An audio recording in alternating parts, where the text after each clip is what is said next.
गुरु ब्रह्मा गुरु विष्णु गुरुर्देवो महेश्वर गुरु साक्षात् परब्रह्म तस्मै श्री गुरवे नमः। तस्मै श्री गुरवे नमः। जय गुरुदेवा जय गुरुदेवा जय गुरुदेवा। जहाँ ले चलोगे वहीं मैं चलूँगा। सदगति की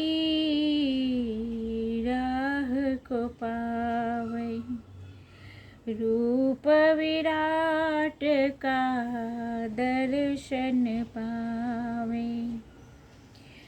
तब हरि हरि सब समझ में आवै।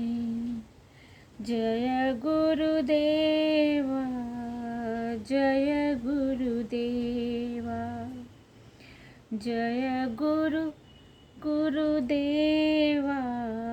जय गुरुदेवा।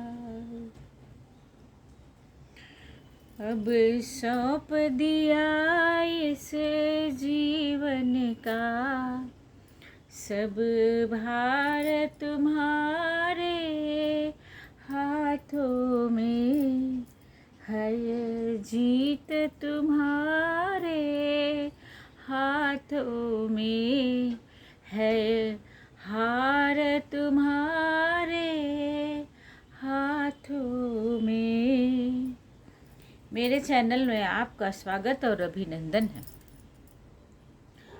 मैं आप लोगों को अष्टावक्र गीता के सारे प्रकरणों का, सारे अध्यायों का एक एक श्लोक का अर्थ और सरल विवेचना आप लोगों को बता रही हूँ। उम्मीद है मैं अपने इस प्रयास में सफल हो रही हूँ। आप लोग को कुछ समझ में आ रहा है या नहीं, ये आप लोग मुझको कमेंट में लाइक करके, कमेंट करके मुझे बता सकते हैं, ताकि जो मैं सुधार कर सकूं इसमें कर लूं और आप लोगों के समझ में आए। ये समझ में तभी आएगा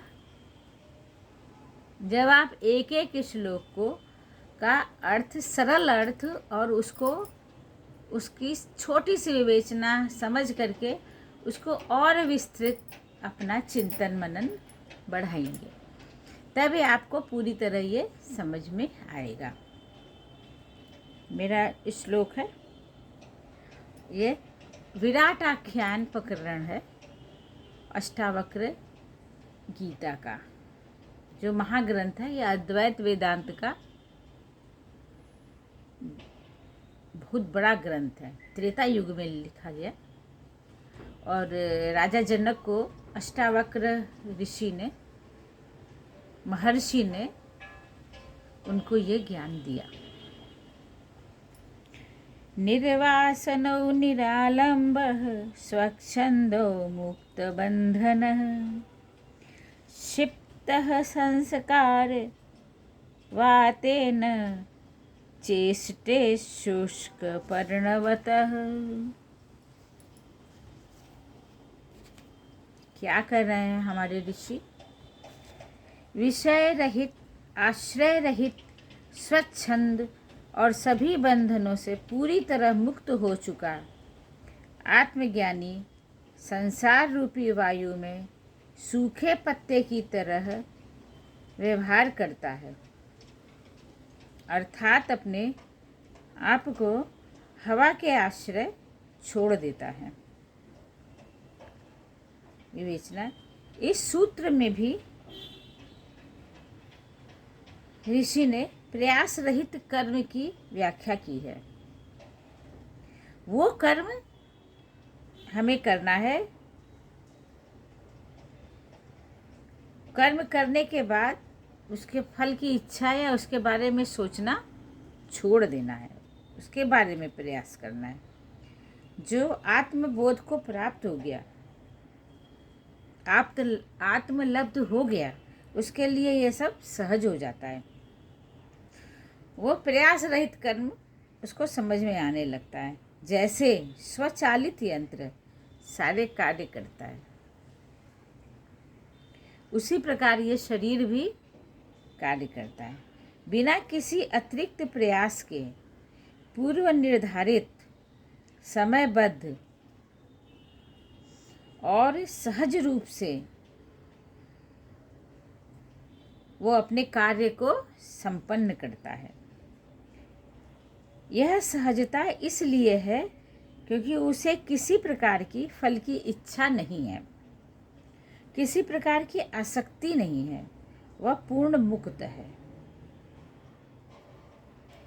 सभी विषयों को विस्मृत कर चुका है, भूल चुका है, उसे किसी प्रकार के आश्रय की चाह नहीं, वह सभी बंधनों से मुक्त है और उस सूखे पत्ते की तरह है जो हवा के झोंके से इधर उधर उड़ता रहता है तथा अपनी इस स्थिति पर कोई हर्ष या विषाद नहीं करता।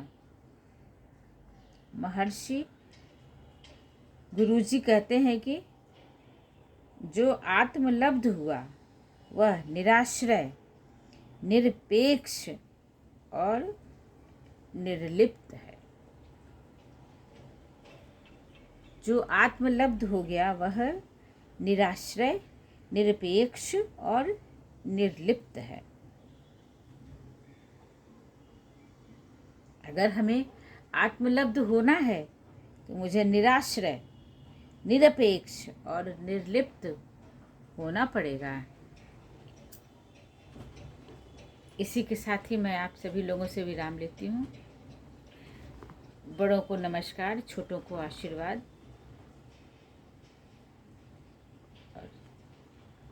प्राप्त हो और आप सभी लोगों का मंगलमय हो, ऐसी शुभकामना करती हूँ। नमस्कार।